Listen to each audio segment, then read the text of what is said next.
पहुंचते ही हमने वादी के सबसे खूबसूरत मकाम का इंतखाब किया, जहां एक तरफ बहता दरिया और दूसरी तरफ सरसब्ज मैदान थे। हमने यहां अपने कैंप लगाए। हर टेंट में तमाम सहूलियात मौजूद थीं। कैंपिंग के लिए खास तौर पर लोकल गाइड्स ने हमारी मदद की।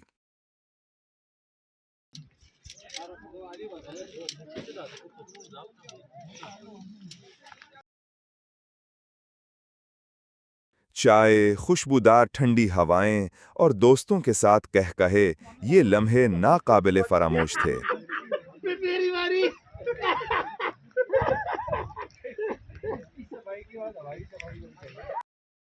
जैसे जैसे शाम होने लगी, मौसम ने अचानक अंगड़ाई ली। आसमान पर काले बादल छा गए और थोड़ी ही देर में हर तरफ धुंध छा गई। ये धुंध इतनी गहरी थी कि चंद कदम दूर का मंजर भी धुंधला गया। मगर यही तो कैंपिंग का असल मजा होता है, कुदरत के बदलते रंगों को करीब से महसूस करना।